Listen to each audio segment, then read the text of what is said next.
On September 2nd, 1864, Confederate General John Bell Hood withdrew his forces from Atlanta. The next day, William Sherman marched his army into the city, and he sent a dispatch to Army Chief of Staff Henry Halleck telling him, "So Atlanta is ours, and fairly won." Unwilling to admit defeat, Hood bided his time for the next 3 weeks, looking for an opportunity to return to the offensive against Sherman's army. He eventually decided to take aim at Sherman's lines of communications, specifically the 138 miles of railroad between Atlanta and Chattanooga. Hood marched his Army of Tennessee north, back along the same route in reverse that Sherman had chased Johnston earlier in the year, tearing up tracks and attacking depots, hoping to draw Sherman out of Atlanta for a decisive fight. But Sherman did not bite, so Hood continued to march north. His new objective, the capture of Nashville, which he believed was bound to force Sherman to act and make his hold of Atlanta untenable. Perhaps, Hood reasoned, a capture of Nashville would turn the tide of war in favor of the Confederacy. Maybe, after he captured Nashville, Hood could continue north into Kentucky and bring the border state back into the southern fold. On November 15th, Sherman began his march to the sea, turning his back on Hood's Army of Tennessee. Hood's army, which had started its crossing of the Tennessee River at Tuscumbia on November 7th, completed its crossing by the 17th. By November 20th, Hood was marching north towards Nashville, where Union General George Thomas was gathering his defenders from their scattered positions. Major General John Schofield, commanding the Army of the Ohio, which was principally the 23rd Corps, and Major General David Stanley were caught off guard by the sudden appearance of Forrest's cavalry. Their new task was to save their corps, defend Columbia, and buy Thomas time to organize Nashville's defenses. Here we are at the outset of Hood's campaign to strike at Nashville in south central Tennessee. So as the campaign starts on the 23rd of November, the only units that can be activated on turn one are Forrest's and Chalmers' cavalry division and a couple of Union cavalry brigades, as well as Schofield's division from the 23rd Corps, Cox's 3rd Division. That's here down by Linville.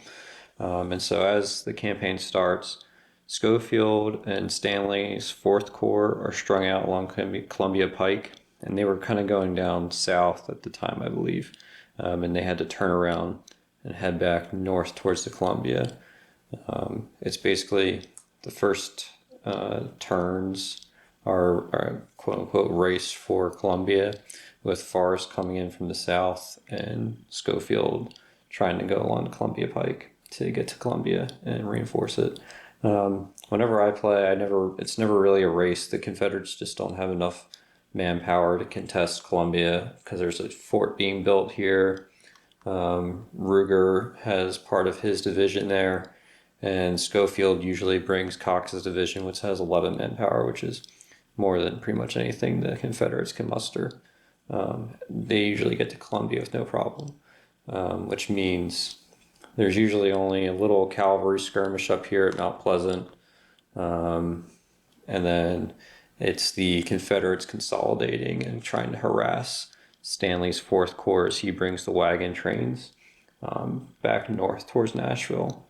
Now, I do really like these great campaigns of the American Civil War, but the victory conditions, I can just kind of put them, are kind of Byzantine and long-winded and kind of hard to remember and parse through when you have so much else that you're got on your mind. But I know the Union does have to get the wagon trains as close to Nashville as possible, basically, and they lose points if the Confederates destroy them or if they get destroyed in an extended march. And they have to get there, I think, before winter sets in, which is a random event that happens later in December. So they're trying to get along the Franklin Pike towards Nashville. And basically the Confederates get victory points for units that they have close to Nashville.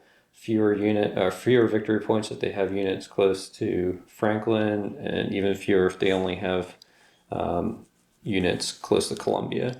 So they're trying to get towards Franklin or towards Nashville, and basically they're just going to keep doing end arounds around the Union positions just to try to get towards Nashville and provoke a fight on their terms.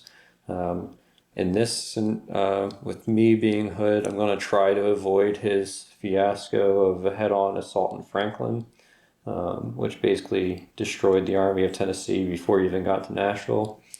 But we'll see. Maybe I might be tempted anyway.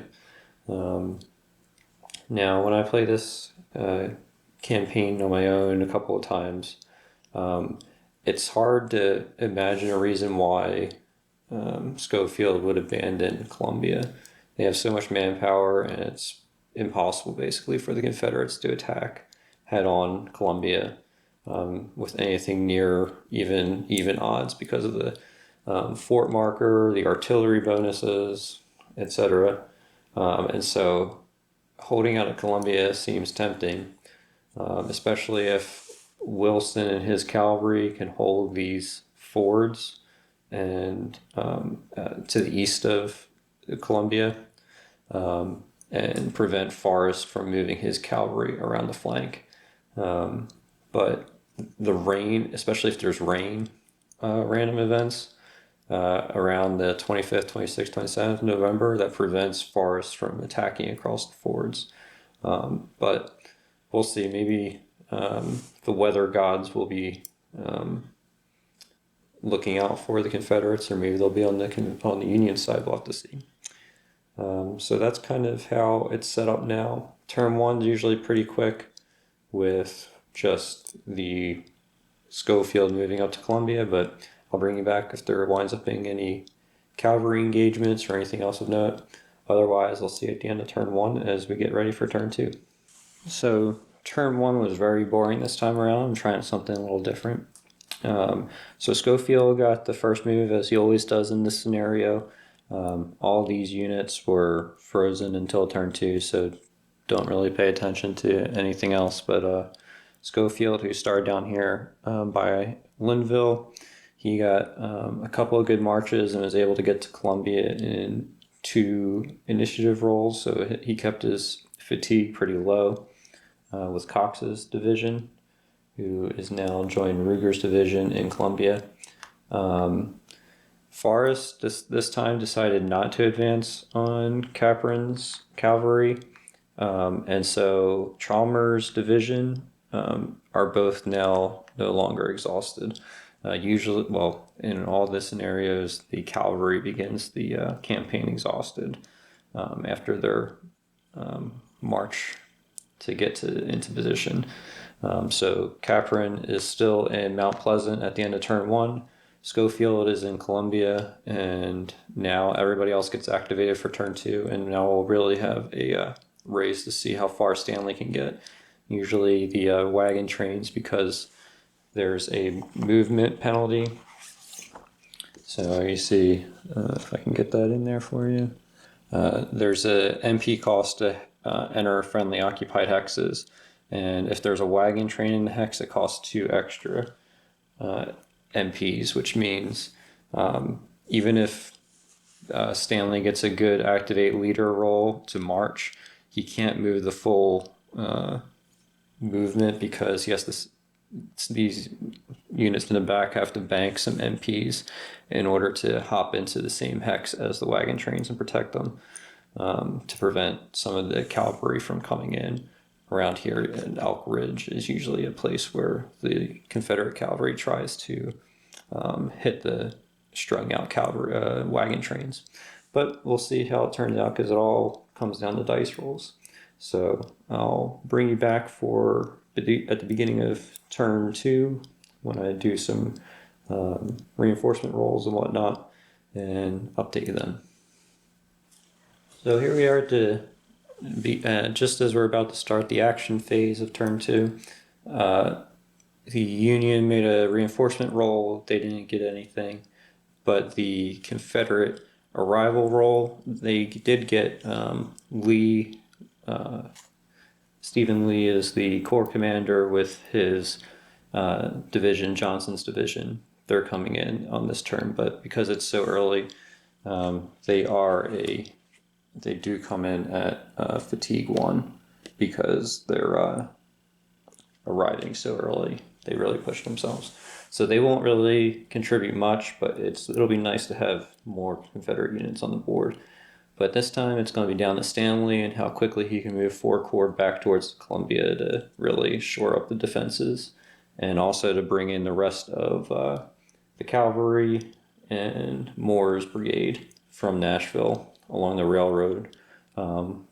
Just this turn only, the Union get to use the Central Alabama Railroad, which is this railroad that runs into Columbia. So we'll get that going, and I'll bring you back if there's any combat. So Forrest moved up into the face of Capron on his first initiative with Chalmers' division, and then they got the next activation as well, so Capron couldn't move out of Mount Pleasant in time. So Forrest initiated an assault. He passed the command check so that both Biffle and Rucker's brigades could participate in the assault. And on the modifier tables, they get a +1 for the assault action, the ratio modifier. Rucker is a 2-manpower, Biffle is a 1-manpower, and Capron is a 1-manpower, so it's a 3-to-1 for a +2 ratio modifier. The tactical modifier is +2 because Forrest is a 3, Capron is a 1. And we get the +1 assault bonus for Forrest leading the assault. So in total, if I've done my math right, which is sometimes, hard for me, it's a +6 for the Confederates on this die roll. So Capron should be in trouble, but, stranger things have happened. And, well, he put up a stiff defense, but with that roll, it's not looking good for Capron. So with a modified roll of 12-4, that's a +8 on the combat chart. So the Confederates just advance, and the Union Capron loses 2 manpower, and since they're only at 1 manpower, Capron's brigade is eliminated.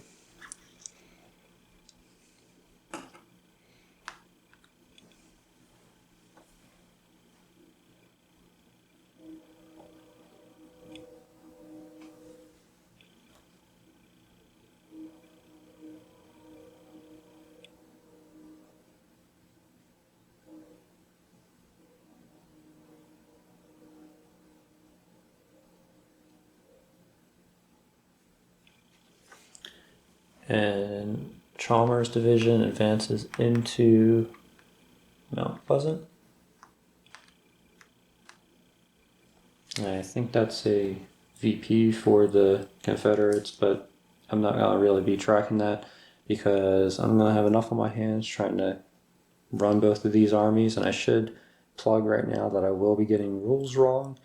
I probably already have in this campaign, so just if you see them, excuse me, and point them out in the comments, I guess.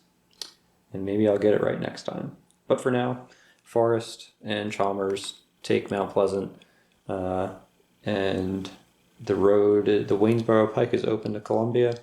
And if I zoom out, you'll see that Stanley did have a couple of rolls. He didn't get very far from Linville up Columbia Pike, and he's already at fatigue 2. So it's not looking like he'll get there today on November 24th. But I'll bring you back if anything else is noteworthy. So here's the end of turn 2. Basically, Jackson's division stayed at the entry area. He's going to rest and recover his fatigue, so he'll be fresh to chase after the Union. Buford's cavalry did go after Stanley's corps as it went up the pike, but because they already had fatigue and both his brigades are exhausted, they couldn't really do much. So they'll be camping out by Elk Ridge and looking to harass them after they recover some fatigue. Hatch did have to push his troopers hard to get onto Columbia Pike and cover the rear of Stanley, and Coon's brigade is disorganized now as a result of the extended march. And Stanley's corps is all kinds of disordered and fatigue 4, and 2 of the wagon trains lost to manpower because of the extended march. So they're at least closer to Columbia, but they did take a little bit of a beating on the march. Wilson moved up Lowe's brigade from Franklin into the vicinity of Columbia.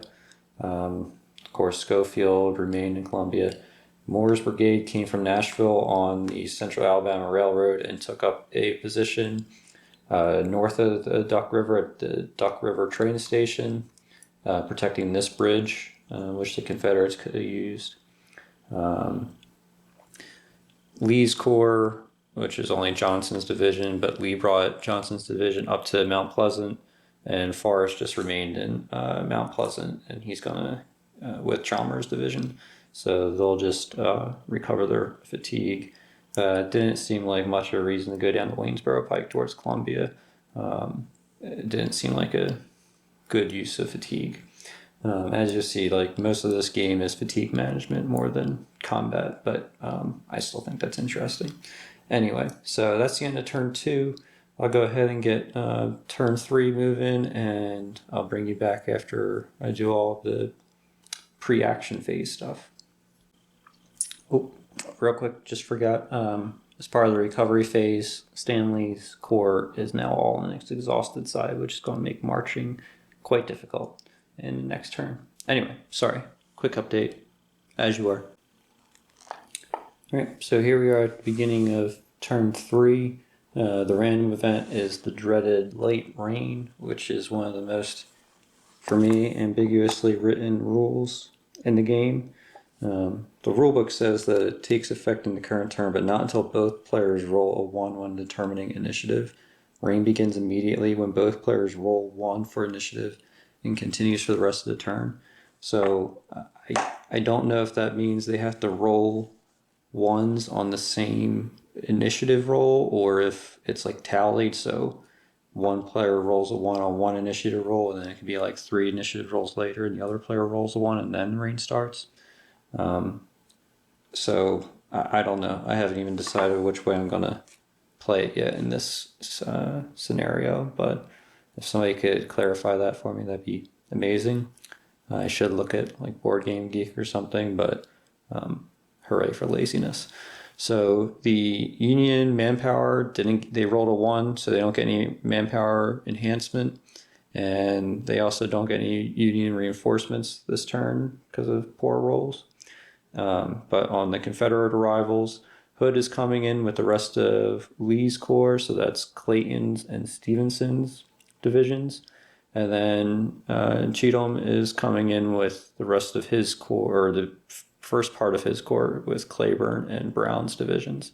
Here's another thing somebody could clarify for me. Hood's an army leader, and I know in some of the great campaigns, army leaders are treated as infantry leaders and can do an activate leader action. I don't think they can in this game. So Hood just gets attached to, we'll put him on Clayton's division, but then both of these divisions from Lee's corps are going to be activating individually. So that's how I'm going to play that. That's probably wrong as well, but at least I don't have an opponent who can complain. So that's the beginning of turn 3. I'll bring you back if there's any combat or anything to note. Otherwise, we'll see you at the end. So here's the situation after the recovery phase on turn 3, the 25th of November. Basically, Forrest sent his cavalry divisions onto the flanks of Stanley. I should say the rain started like on the 3rd initiative roll, maybe 4th initiative roll. So it was mostly raining. That's why nobody really moved much. That's why Forrest didn't make an attack because there's a negative modifier for attacking on rain turns. So Stanley was just happy to keep his 4th Corps on Columbia Pike and recover their fatigue, because with the wagons at 1 manpower, there was a chance that if he marched, they would lose their last manpower because they were disorganized and exhausted. So they just stood on the pike. Forrest would have liked to attack probably Waters' brigade, which is a pretty weak brigade, covering the last wagon train. But with the rain, like I said, it just didn't materialize. So Cheatham's corps started coming in. They didn't make it very far. Neither did Stevenson's division from Lee's corps on Columbia Pike. They kind of just got bogged down. They couldn't really move very far. Hood made it up to Lee's corps. He was attached to, who was it? Clayton, I think's division. So Lee has 2 of his divisions outside Mount Pleasant, and they camped there for the night. Hopefully going to get better weather for the next turn to march down Waynesboro Pike and put pressure on Columbia. Wilson moved Johnson and Lowe's brigade up to the Gristmill ford here, or Huey's Mill, Gristmill.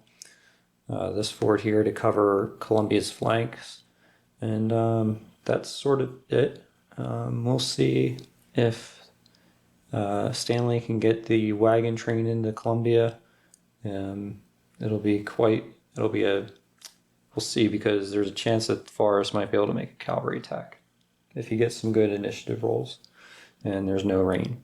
So I'll go ahead and advance to November 26th and kind of do all the preliminary stuff and bring you back to show you where everything's at. So the random event was accelerated Union reinforcements, which meant that the Union got their next reinforcement, which was Hammond's cavalry brigade from the 7th Cavalry. They come in on Nashville. And then the Union reinforcements, their role, they didn't get any reinforcements. The Union manpower enhancement, though, they did get 1 cavalry manpower enhancement, which they gave to Lowe, who's now 2 manpower. And the Confederate arrivals, there's no leader transfers or attachments.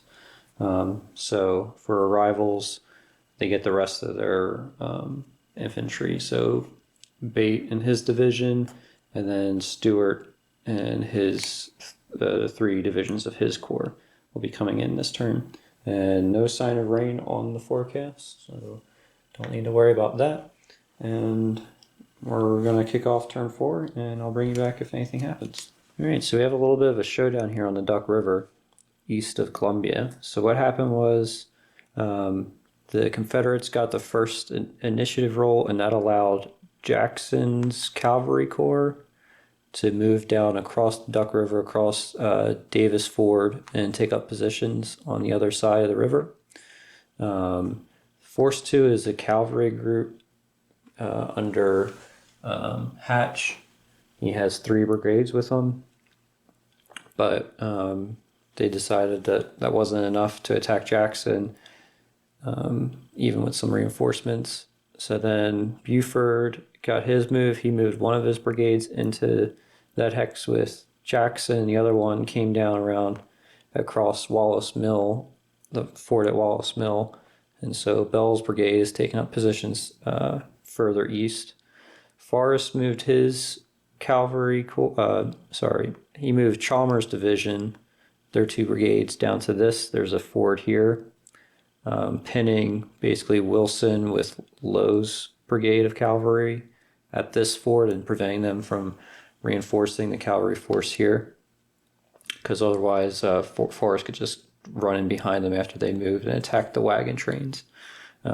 So Stanley, with his corps, is in Columbia, along with Ruger's division. Some of the wagon trains got through, but Schofield decided he was going to take Cox's division down here to try to repel the Confederate cavalry and get them back on the south side of Duck River. So the Confederate cavalry is going to do a cavalry retreat. Essentially, they're just going to retreat, and as long as they don't roll a 1, they won't lose any manpower. So let's see. They roll a 4, which means they don't lose any manpower. So they retreat 4 to 6 hexes. Basically, the first hex has to be out of the zone of control, so they'll retreat across the ford, and they'll gain 1 fatigue and become disorganized. So that's a lot of that's not great for the Confederates, but they do maintain their cavalry intact. They don't have much of it, and they still have Bell's brigade on the other side of the Duck River, and Forrest threatening Wilson. And you can kind of, well, I'm going to zoom out real quick, and you can see Lee's Corps and Cheatham's Corps are on Columbia Pike and Waynesboro Pike up there, and they'll be coming down to pressure Columbia. And we'll see if Schofield decides to stay here. He'll be in Force 2, so I'm going to put him back on the old Force display mat. And so I'll make the retreat and show you where everybody ended up. Okay, so after the retreat, Buford's and Jackson's divisions kind of scattered. Jackson went north, Buford went south. They are disorganized now, so they'll probably take 2 turns to get reorganized because of their fatigue levels. And Cox's division's still in Force 2, so they repelled 1 crossing. Let's see if what happens, if they can keep this toehold on the north side of the Duck River. So here we are at the end of turn 4, November 26th. Pretty much the only real action was around here on Duck Creek when Schofield pushed Jackson and Buford's cavalry divisions back south of the river. Sorry, Duck River, not Duck Creek. But we considered attacking Bell's brigade here, but Stewart's brigade got disorganized on his march down here, so the odds weren't terribly great. Yeah, so then Stanley moved the wagon trains out towards Rutherford Creek. Unfortunately, wagon train A is going to be 2 of the wagon trains are going to be out of Stanley's command radius, but we had to keep him in Columbia because Lee's Corps is now on the outskirts with Hood, and Chetham's and Stewart's corps are still on the pike coming in. 2 of the infantry regiments that were guarding the forts further west on the Duck River had to try to force march their way down. They're now exhausted and disorganized and all the other bad things. But they're hopefully going to reattach themselves to, I think, Ruger's division in Columbia. But yeah, so this is the end of turn 4. I think historically it rained on November 26th, and only, actually kind of like this, only Lee's Corps was outside of Columbia, but Schofield never sallied forth to fight off this cavalry, which might have been a fool's errand. But then again, I don't know. I mean, Force 1 in Columbia is 3 divisions from 4 Corps and elements of Ruger's division from 23rd Corps, which is just, I think, more manpower than 2 corps of Hood's army. So we have plenty of manpower in Columbia to send Schofield out with his big division, with, who is it, Cox, I think. Yeah, Cox's division from 23rd Corps. So, I mean, for now we can really man the defenses along Duck River without allowing the Confederates to flank us. And this is one of those, every time I play this campaign, this is the first time actually I got clean across the river unopposed. But this is also the first time that I sent Schofield out to attack the cavalry as it got across Duck River. So I don't know what the incentive is for the Union player to abandon Columbia. because with the fort marker, they get ×3 on their manpower. I think it is. I have to double check, but I think it's ×3 on their manpower. So, I mean, there's just really no way, I don't think, for the Confederates to assault Columbia and succeed. Granted, Hood does have that extra modifier for the assault, but I mean, and they could get a flank bonus, probably a pretty chunky flank bonus. But right now, I mean, Forrest's cavalry is not going to be able to dislodge. I think this is maybe 4 or 5 Union cavalry brigades and a full infantry division. So either they're going to have to keep going east along the Duck River and find other unopposed crossings, or kind of put everybody into one basket and have Forrest assault across the ford, but then they'll be open to the counterattack by the infantry division, which is 11 manpower. Anyway, all that to say, not sure what the motive is going to be to have the Union come out of Columbia, other than to try to keep turning their flank and pushing towards Nashville. So yeah, that's the end of turn 4. I'll hit up turn 5 and bring you back when I've done all the preliminary stuff. Well, for the random event, we got the dreaded late rain. And for the Union manpower enhancement, we gave it to Kuhn's Cavalry Brigade, so he is now manpower 3. And they rolled a 6, so actually they got also an infantry manpower. We gave it to Waters, who is now also manpower 3. So 2. The Union didn't get any reinforcements, and there was no leader transfers that I'm aware of. Nope. And no attachments, detachments. So we're on to the action cycle. All right, so as you might notice by the sunlight, it's a different day here in Virginia, but in Tennessee, it's still turn 5, November 27th. So this is at the conclusion of turn 5. I just did the recovery phase. And basically, in the beginning, the first initiative, Buford and his cavalry division were able to swing even further away east along the Duck River and cross this bridge here by Orr's Crossroads. And they took up a position at this ford, at this grist mill on Flat Creek, threatening to kind of do an end around and go north against the wagon train. So Hatch had to come around and put Stewart's brigade and Kuhn's brigade of cavalry covering these two ways further north. But that's when the rain hit, so everything kind of got bogged down. Lee was able to bring his corps up to Davis Ford here, and Hood came with him, of course. Cheatham, still don't know how to say that right, came off the pike and went west of Columbia. He did 3 activations, which is put him in fatigue 3, which is why his divisions are exhausted.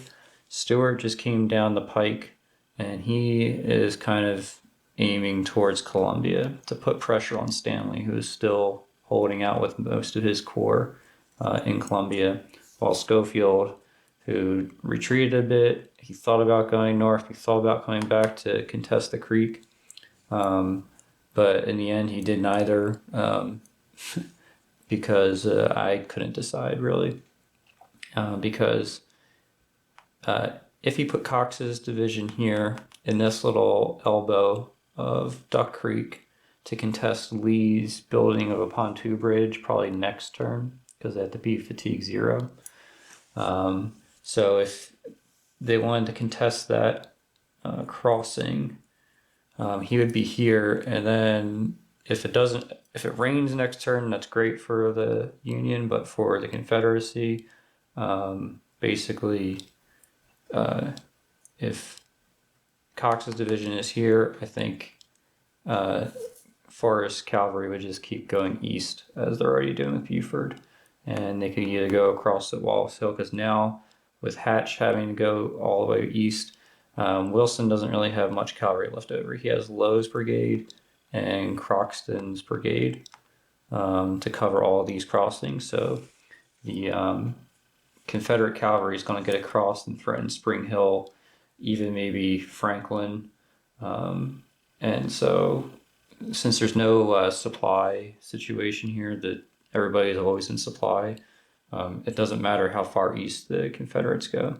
So Schofield thought about getting in here and contesting it, but then there'd be nothing stopping the Confederates from just going to the next ford or to the next one or to the next one, or even down here to Franklin Pike, which is this pike that goes up to Franklin, obviously. And so eventually the Confederates are just going to be all along Duck River, and Schofield isn't going to be able to cover each one. And then if he's here, he could get stuck out like far from a pike and it rains. He could just be like useless, or at least Cox's division, which is Schofield's most powerful, could be useless. It can just get outmarched basically by the Confederates, who always have a better marching die roll modifier. So that's kind of how it is right now at the end of November 27th, and I'm gonna call this video to a close. And in the next video, we'll do November 28th, which is turn 6.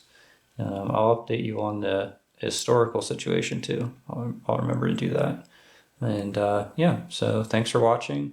Hope you enjoyed it. Leave some comments of how you would have done it differently. I'd like to know how you would have gotten the Union force out of Columbia, or if you would have kept Schofield defending the fords and contesting the crossings for as long as you could.